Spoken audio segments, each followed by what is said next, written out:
तो चाहे जितने तीर्थों में भ्रमण कर ले और चाहे जितने बड़े से बड़े धार्मिक अनुष्ठान कर ले, लेकिन जब तक चरित्र की सीढ़ी पर खड़ा नहीं होगा तब तक उसे श्री राम की प्राप्ति नहीं हो सकती है, चाहे जितने उपाय। चरित्र की सीढ़ी पर उसे खड़ा होना पड़ेगा। आज सबसे ज्यादा कमी है चरित्र की। आज पुत्र पिता का सम्मान नहीं कर पा रहा है। आज पुत्र जो है पिता का सम्मान नहीं कर पा रहा है।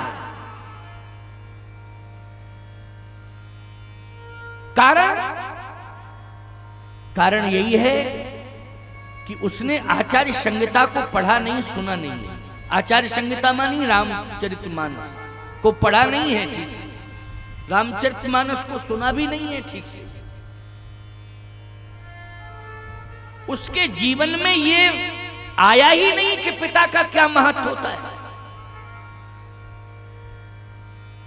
उसने पिता को केवल एक जन्म देने वाली व्यवस्था से जोड़ लिया है कि मुझे एक जन्म देने वाली व्यवस्था है।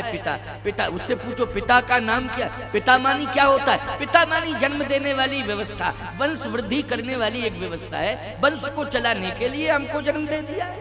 खबरदार, ये भाव नहीं आना चाहिए कि वंश को चलाने के लिए पिता ने तुम्हें जन्म दिया है। रामचरितमानस कहता है कि केवल वंश को ही चलाने के लिए पिता ने पुत्र को जन्म नहीं दिया है। पिता ने अपने पुत्र को इसलिए जन्म दिया है कि केवल वंश को ही नहीं चलाएगा, वो हमारे सनातन धर्म की परंपरा को चलाएगा, इसलिए जन्म दिया है। सनातन धर्म की परंपरा को चलाएगा। और सत्य तो यही है कि जिस परिवार के बच्चों ने सनातन धर्म की परंपरा को चलाया है उसी वंश का इतिहास अमर हो गया है। बोलो, हो गया इतिहास अमर कि नहीं? आइए मैं आपको सुना रहा हूं, बहुत सुंदर सूत्रात्मक ढंग से प्रथम दिवस की कथा सुना रहा हूं। सुनिए, आज तो कम ही बोलूंगा क्योंकि 7:30 बजने जा रहे हैं। 8 बजे तक ही कथा कहूंगा। 8 बजे के बाद आरती होगी। 8:15 8:30 तक सभी लोग घर पहुंच जाएं। कल से सुनिश्चित समय रहेगा और कथा का विस्तार होगा और भरपूर कथा सुनने को मिलेगी। आइए सुनिए। वंश चलाने के लिए अगर संतान को जन्म दिया है तो महाराज मनु ने पुत्र पाने के बाद पुत्र क्यों मांगा भगवान से? बोलो भाई, इस पर विचार करना है। महाराज मनु के पुत्र में कोई कमी थी क्या? मैं तो नहीं मानता हूं कि कोई कमी थी। महाराज मनु का पुत्र, श्रीमद् भागवत की कथा आप सुनेंगे यार, आज नहीं तो कल चर्चा होगी। क्या नाम था?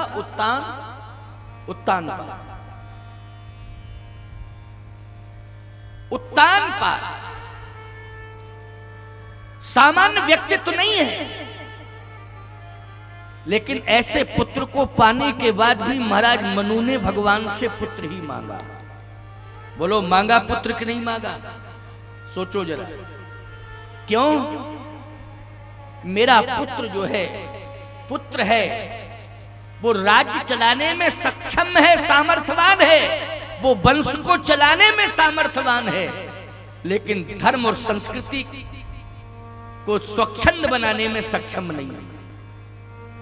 आज धर्म और संस्कृति के ऊपर जो कुठाराघात हो रहा है उसकी रक्षा करने में सामर्थ्यवान नहीं है। बोलो भाई, सोच है महाराज मनु की कि नहीं? मेरा पुत्र जो है, धर्म और संस्कृति पर जो कुठाराघात हो रहा है, जो अन्याय अत्याचार हो रहा है, उस अन्याय अत्याचार को समाप्त करने में सामर्थ्यवान नहीं है, केवल राज्य चलाने में सामर्थ्यवान है। सोचिए जरा, विचार करना। एक बहुत बड़ी बात मैं आपको बता रहा हूं, साधारण बात नहीं है, ये सामान्य बात नहीं है।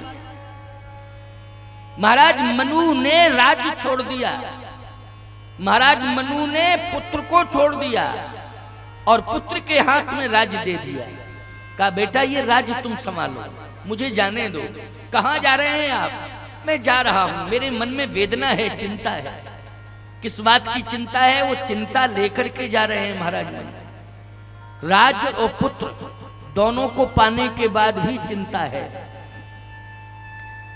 एक बहुत महत्वपूर्ण दोहा है जो महाराज मनु ने कहा है, उसको सुनिए। महाराज मनु कहते हैं, हो न विषय विराग, हो न विषय विराग,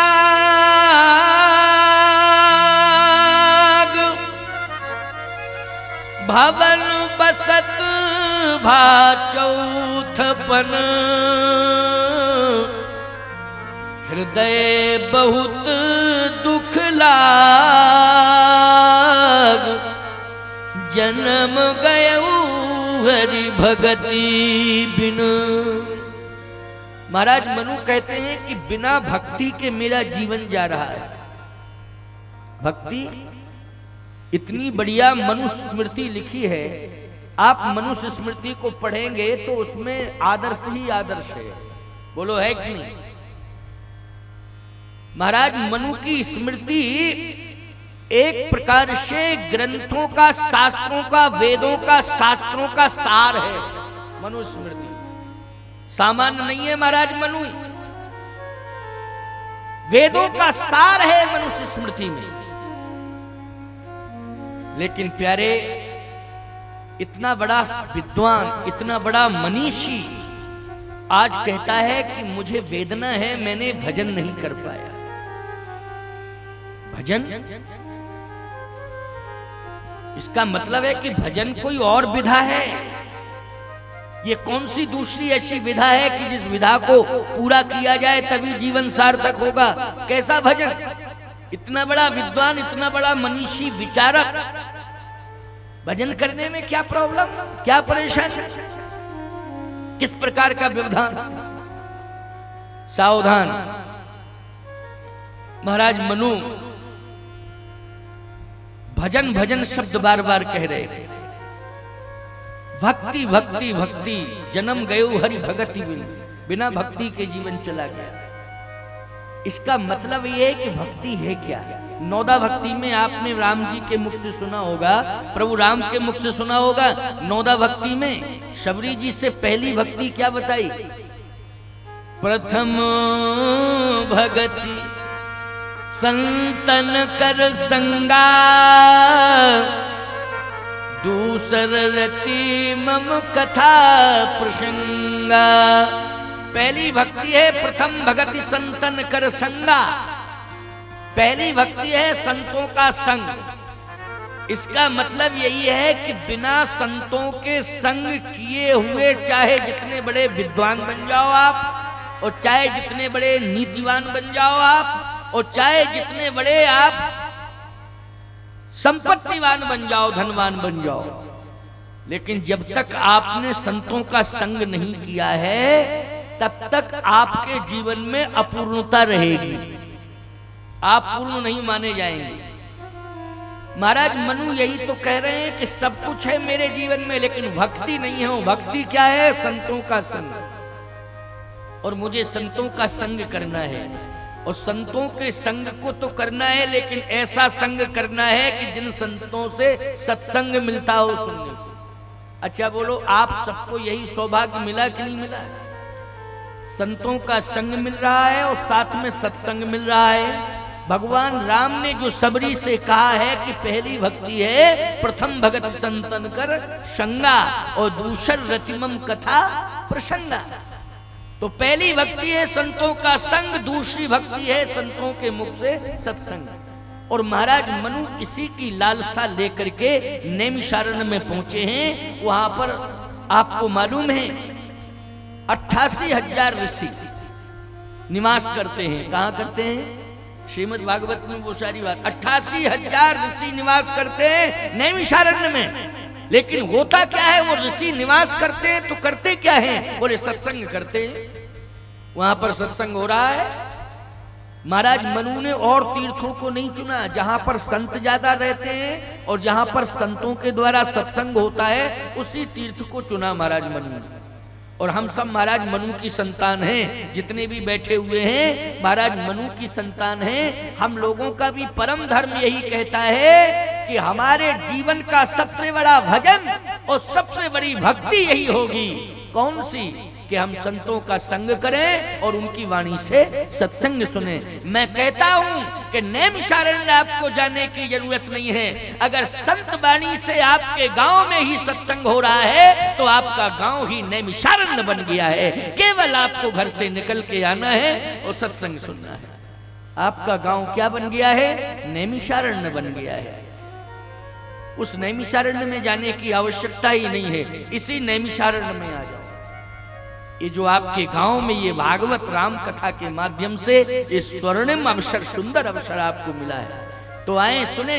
महाराज मनु ने कहा कि बस यही तो सबसे बड़ी समस्या है कि यहाँ संत नहीं आते। मेरे राज्य में सब कुछ हो रहा है लेकिन संतों का अभाव है। हम ऐसी जगह जाएंगे जहाँ संत मिलेंगे। देखिए संतों से मिलने के लिए कितने बेचैन है महाराज मनु। राज्य संपत्ति वैभव सब कुछ है, पुत्र भी मिल गया, परिवार है, सब है, लेकिन संत नहीं मिले हैं तो बेचैन हो रहे हैं, तड़प रहे हैं, वेदना है, क्योंकि संत नहीं मिल रहे, सत्संग नहीं मिल रहा है। आपके ऊपर कितनी बड़ी कृपा है कि आप राजा नहीं हैं, आप तो सामान्य व्यवसाय करते हैं। परिवार चल जाए यही बहुत है। क्यों भाई? परिवार चल जाए यही बहुत है। ज्यादा से ज्यादा व्यापार चल जाए, बढ़ जाए, यही बहुत है, इतना ही बहुत है। लेकिन आपको ये जीवन में कितना बड़ा स्वर्णिम अवसर मिल रहा है कि जहां मनु राज्य छोड़ करके सत्संग करने के लिए नैमिषारण्य जा रहे हैं, संतों का दर्शन करने के लिए नैमिषारण्य जा रहे हैं। आज आपके यहाँ ही संत आ गए, सत्संग हो रहा है, आपको घर बैठे ये लाभ मिल रहा है, घर छोड़ने की जरूरत नहीं पड़ी आपको। ये भगवान की कृपा है, भगवान ने आपको सुंदर स्वर्णिम अवसर दिया है। महाराज मनु को रोका गया, ये आप मत जाओ। मनु जी ने कहा नहीं नहीं, चतुर्थ अवस्था हो गई है, कब तक रुका रहूंगा? जहां संत होंगे मैं वहीं जाऊंगा। पुत्र से कहा राज्य ले लो, तो पुत्र ने कहा कि मैं राज्य नहीं लूंगा। क्यों? इसलिए कि सारी दुनिया क्या कहेगी कि बाप जो है जंगल में बैठा है और बेटा सिंहासन पर बैठा बैठा मौन छान रहा है, राज्य कर रहा है, बदनामी बेटे की भी तो होगी। इसलिए मेरी इच्छा है, आपसे मैं प्रार्थना कर रहा हूं कि मैं संतों को खोजूंगा और जहां जहां संत रहते हैं खोज खोज के उनको लाऊंगा आपके पास, और नहीं आएंगे तो जैसे बनेगा तैसे लाऊंगा। मनु जी ने कहा यह भी विचार गलत है। साधु को दबाव में नहीं रखना चाहिए, साधु को स्वभाव से जीतना चाहिए। साधु को दबाव से नहीं जीता जाता है, साधु को स्वभाव से जीता है। अच्छा, साधु दबाव से प्रसन्न होता है कि स्वभाव से? बोलो, स्वभाव से। यदि दबाव में तुम साधु को लाओगे, वो प्रसन्नता महसूस करो और ये कहो आशीर्वाद मिल जाए, तो मैं नहीं मानता हूं कि हृदय से साधु आशीर्वाद देगा। यदि आपका समर्पण का भाव होगा, निश्चित रूप से संत आपसे प्रभावित हो जाएगा। ये कवरई है, ये बघुआ ग्राम है, यहाँ पर श्री राम भरोसे सिंह ने ये समर्पण किया था हमारे बाबा श्री के चरणार बिंदों में, श्री श्री 1008 श्री प्रेम पुजारी दास जी महाराज के चरणों में, कि अपनी घर की संपूर्ण संपत्ति महाराज के हाथों में सौंप दी। बोलो, सौंप दी। और उसके परिणाम स्वरूप यहाँ पर मंदिर का निर्माण हुआ। और आज ये दिव्य दरबार श्री राम जानकी का मैं आपसे पूछना चाहता हूँ, अगर बघवा के एक भक्त नागरिक ने ऐसा निर्णय न लिया होता तो न यहाँ मंदिर होता, न यहाँ मैं आता, न यहाँ सत्संग होता। प्यारे, ये बघवा के एक भक्त की भावना का परिणाम है। बोलो, है कि नहीं? इतना दिव्य सत्संग हो रहा है, आज यहाँ संत आ रहे हैं। मैं एक ही बात तो कहना चाहता हूं, अगर उन्होंने स्वभाव से महाराज श्री के चरणों में समर्पण न किया होता तो बोलो महाराज जी स्वीकार करते क्या? कहां चित्रकूट धाम और कहां बघवा? लेकिन महाराज जी ने समर्पण देखा कि इनकी श्रद्धा है, समर्पण है। अरे हमारे यहाँ चित्रकूट में एक बहुत बड़ा हाथा है, टीकमगढ़ हाथा। ये टीकमगढ़ नरेश का हाथा, महाराज जी को वो पूरा हाथा दिया जा रहा था। महाराज जी ने कहा मुझे आवश्यकता नहीं है भैया, हम तो कामतानाथ जी की सेवा कर रहे हैं, बस वही पर्याप्त है। कहे राजा साहब कह रहे हैं, राजा साहब दे रहे हैं, बोले राजा साहब अपने पास अपनी चीज रखें। महाराज जी ने कहा हमें राजा की संपत्ति नहीं चाहिए, लेकिन याद रखना कहीं ना कहीं उस नाम के पहले राजा शब्द लगा था। बोलो लगा था, नाम देने वाले के नाम के पहले राजा शब्द लगा था, कहीं ना कहीं प्रभाव दिखाया जा रहा था। इसलिए मेरे महाराज जी ने वो संपत्ति स्वीकार नहीं की, लेकिन राम भरोसे के नाम में पहले राम लगा था, राम के भरोसे थे। उन्होंने कहा जब तुम राम के ही भरोसे हो तो आओ हम तुम्हारी हर वस्तु को स्वीकार करेंगे और तुम्हें भी स्वीकार करेंगे। तो ठाकुर राम भरोसे सिंह की ये संपत्ति जिस स्थान पर आज दिव्य भव्य सत्संग हो रहा है और राम जानकी विराजमान हैं, बोलो भाई ये समर्पण और स्वभाव और श्रद्धा की बात है कि नहीं। इसलिए मैं कहना चाहता हूं कि ये उपलब्धि जो आज हुई है, आप सबको ये उपलब्धि साधारण और सामान्य नहीं है। हम सब इस उपलब्धि को महत्वपूर्ण समझें और अपने जीवन में सत्संग से जुड़कर अपने जीवन को धन्य धन्य करें, कृतार्थ करें। आइए सुनिए, महाराज मनु ने राजपद का त्याग किया और राजपद का त्याग करके पुत्र को राज्य दे दिया। बरबस राज, बरबस मानी जबरदस्ती, बेटा लेना नहीं चाहता है लेकिन बाप ने जबरदस्ती राज्य दिया। बरबस राज सुतहि नृप दीन्हा,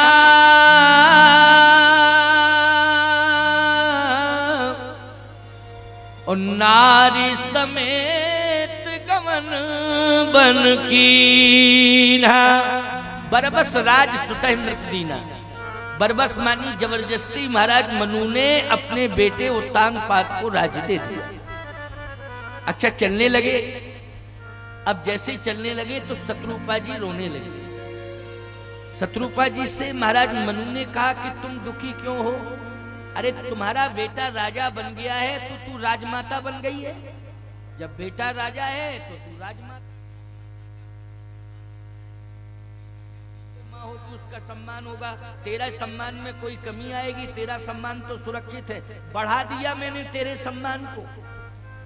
शत्रुपा जी ने कहा कि मुझे सम्मान नहीं चाहिए, फिर क्या चाहिए? बोले मेरा पति भगवान है, मुझे तो बस केवल पति ही भगवान के रूप में चाहिए और कुछ नहीं। मैं एक बात बताना चाहता हूं, नारी का सम्मान तब है जब उसके पास पति, तो उसका सम्मान बोलो है कि? नारी के पास संपत्ति वही है जब उसका पति उसके पास। सबसे बड़ी संपत्ति उसका पति, सबसे बड़ा सम्मान उसका पति। अच्छा एक बात बताओ, जीवन में सबसे बड़ा संतोष नारी का यही है कि उसका पति। इससे बड़ा संतोष, इससे बड़ा सम्मान और इससे बड़ा भगवान पत्नी के जीवन में कोई दूसरा नहीं होता है। तो शत्रुपा जी ने कहा